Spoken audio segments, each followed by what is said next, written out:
Soul of the Earth. Chapter 1. The Chaos Era. Before the moon, Earth was wild. Not just in climate or terrain, but in motion.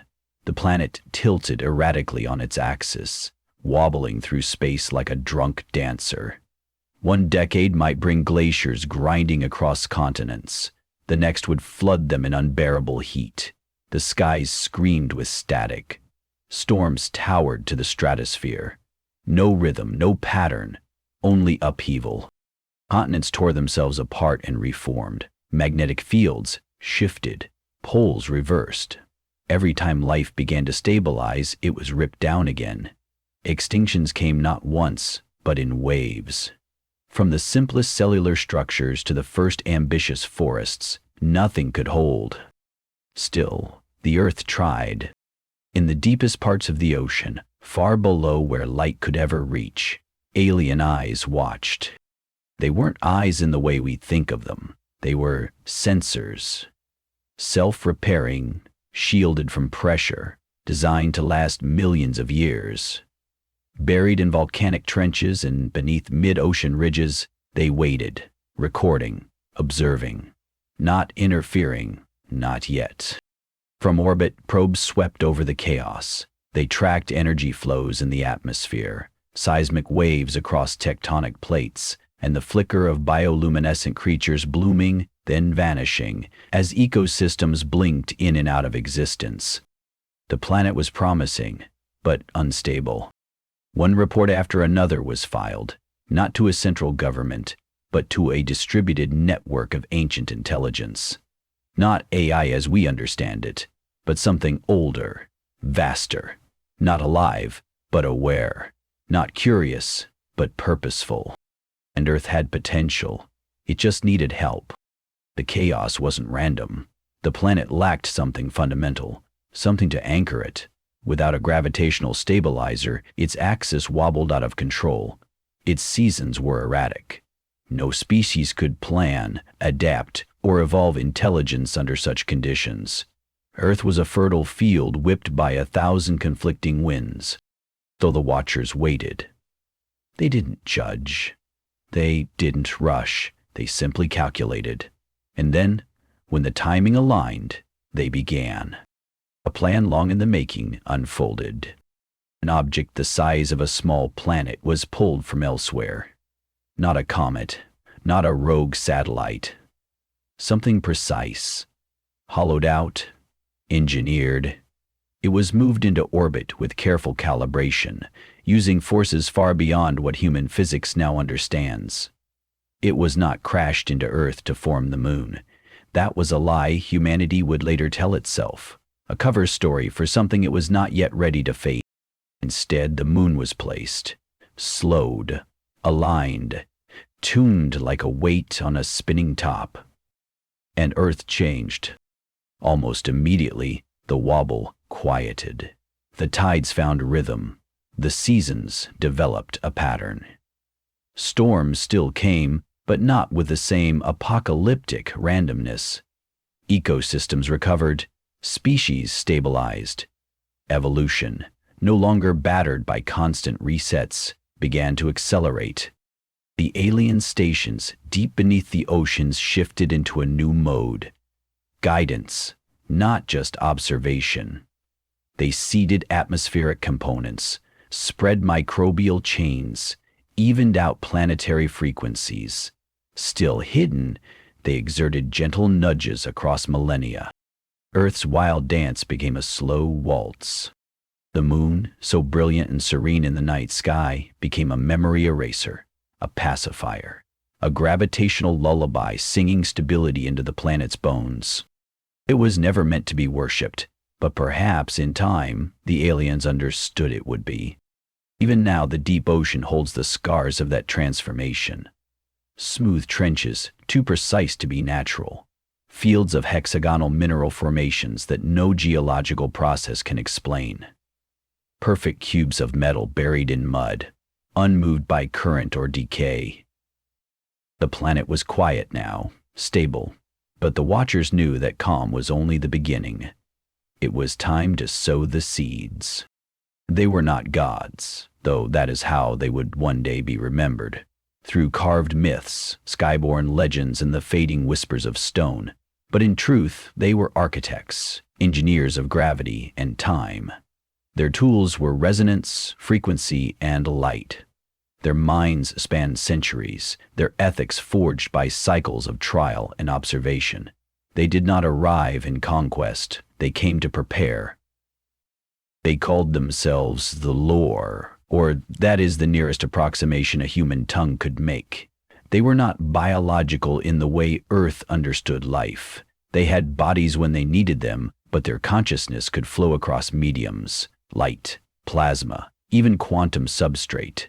They were not immortal, just ancient, very, very ancient. They studied Earth long before making their presence known. It was promising, blue, fertile, rich in potential, but erratic, too chaotic. Its tilt wobbled, seasons collapsed into extremes. Life was forced to start over again and again, never able to rise beyond instinct.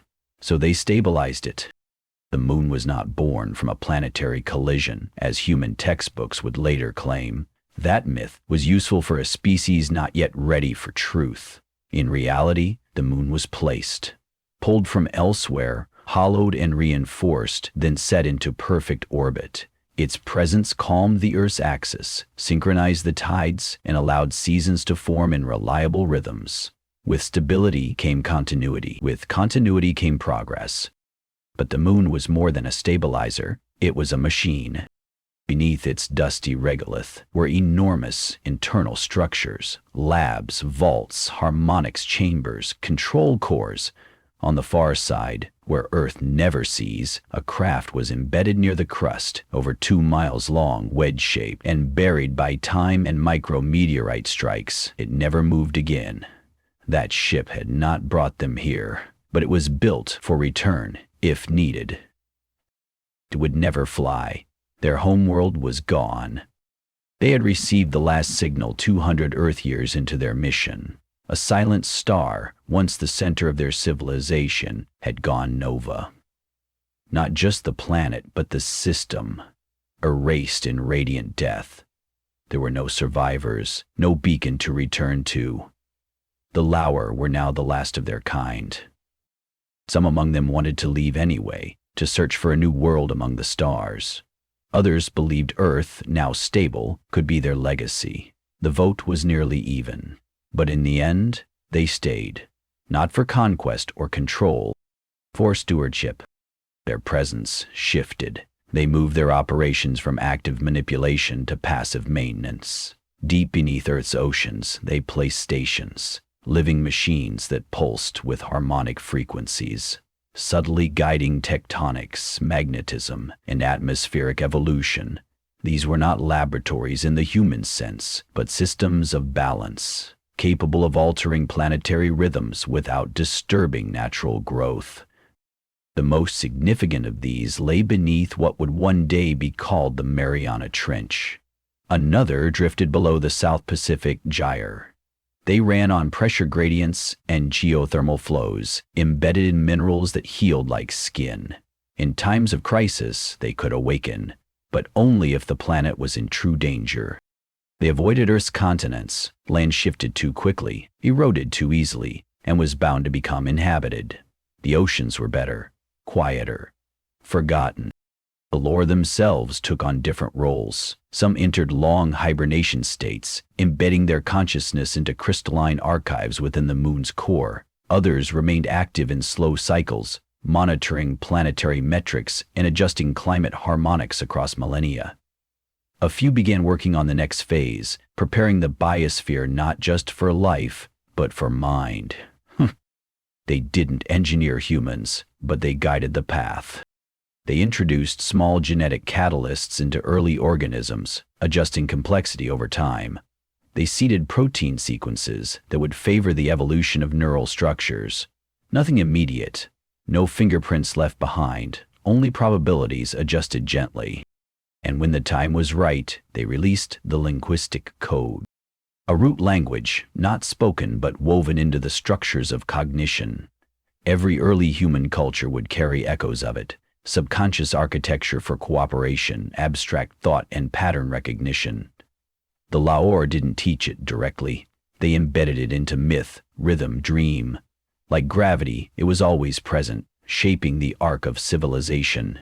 Humanity would one day look up at the moon and call it divine. They would build calendars by its rhythm, temples by its light.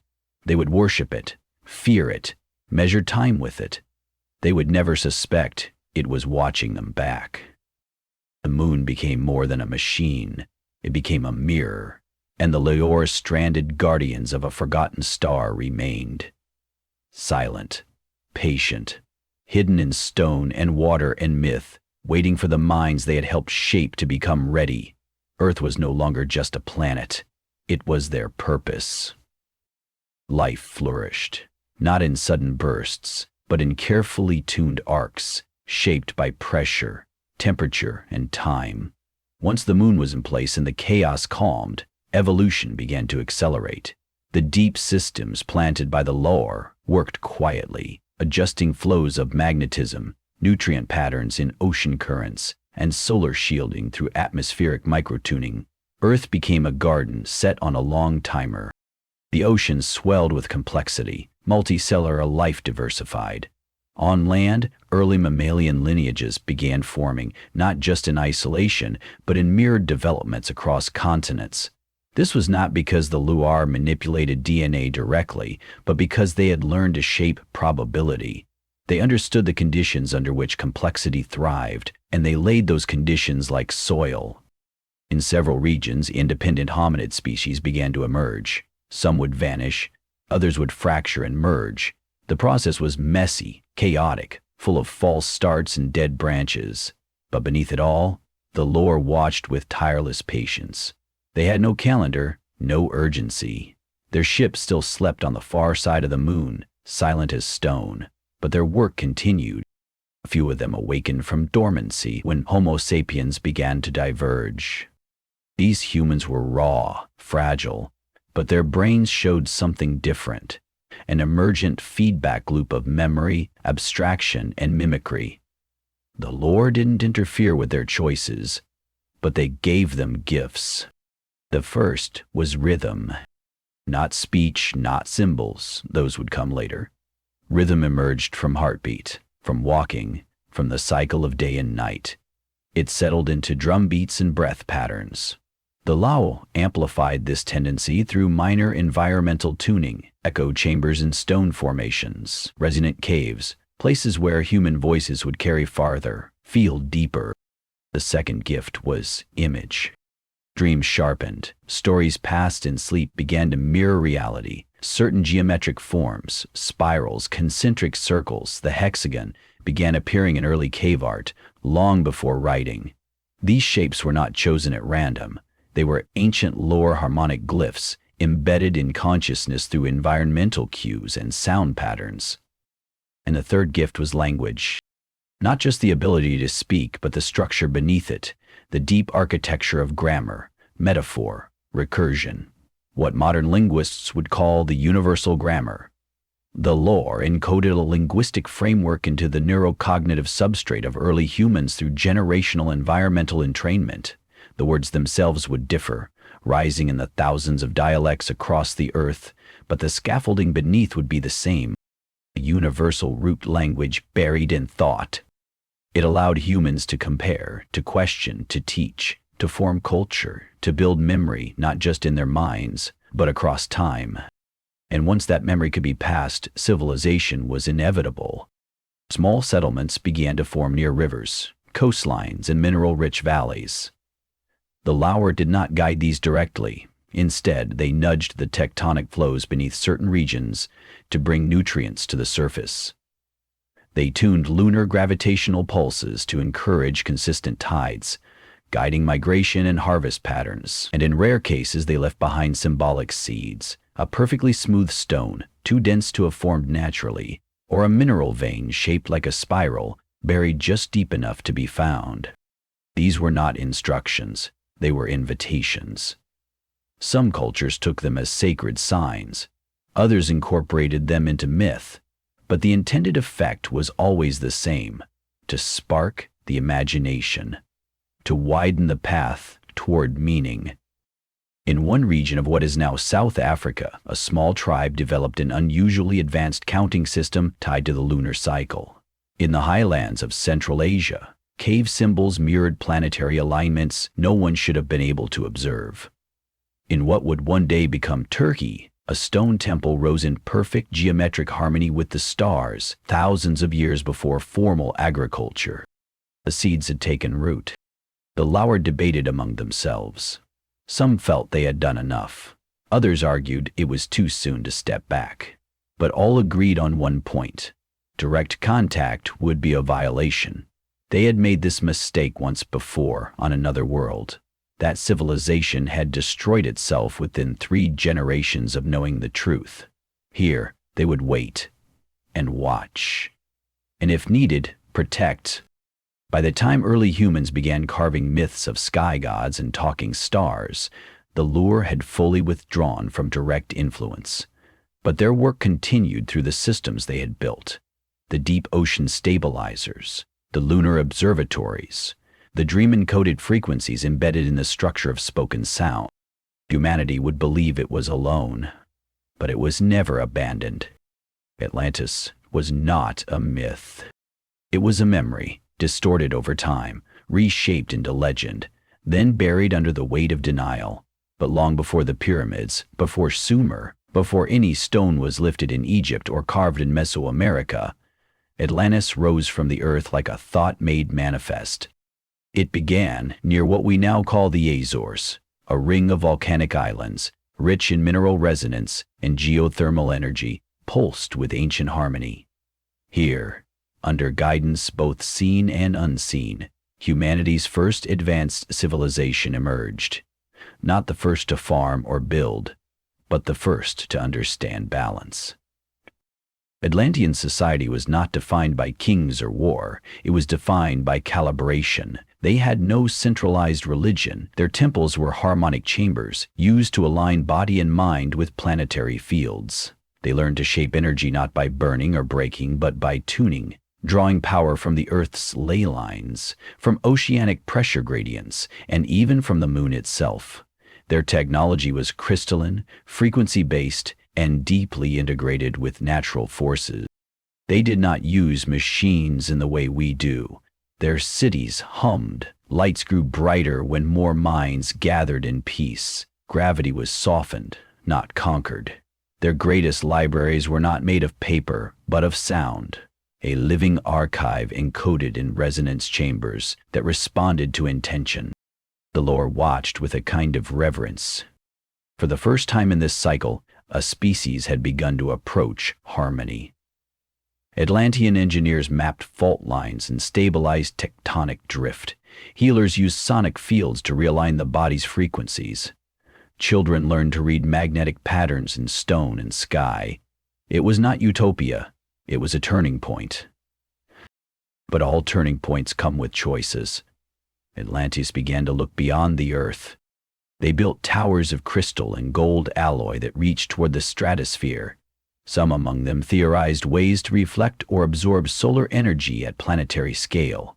Others, more ambitious, sought to contact the voices behind the moon, aware, in some half-remembered way, that the world had been shaped by intelligence greater than their own. This ambition did not go unnoticed. A divide grew between the stewards and the aspirants. Some still revered balance. Others saw power in the underlying systems and wanted control, not to align, but to command. They built new devices, unstable ones, resonance engines that could bend weather, shift gravitational fields, fracture fault lines. The Loire intervened only once. A harmonic inhibitor was activated beneath the ocean station closest to Atlantis, designed to suppress energy feedback loops. It worked, briefly, but it was too late. A reaction chain had begun, triggered not by a single act of malice, but by a miscalculation born of arrogance. The Atlantean grid collapsed. What followed was not war, not fire from the sky, but a cascading planetary event. Fault lines buckled, sea levels surged, A harmonic inversion triggered deep quake patterns around the mid-Atlantic ridge. In a span of weeks, most of the Atlantean archipelago vanished beneath the waves. The cities fell first, then the memories. Survivors fled in every direction, some west, toward the Americas, others east, toward Africa and the Mediterranean. They carried fragments of their knowledge, buried in story and symbol, a spiral carved into a cave wall, a myth of skyboats and singing stones, a warning about pride and fall. The LAR made no further attempts to guide. Their remaining stations entered hibernation. Lunar observation shifted to passive mode. No more frequencies were broadcast. No more languages seeded. Humanity would walk the next phase alone. It was not punishment. It was protocol. They had seen this before, on other worlds, in other cycles. Early balance followed by overreach.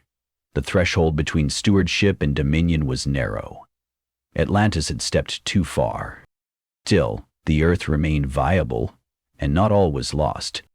In the highlands of what would become the Andes, a few star maps were hidden in stone.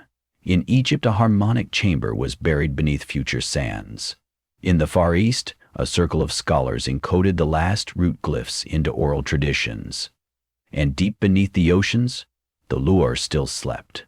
Not gone, not watching, waiting.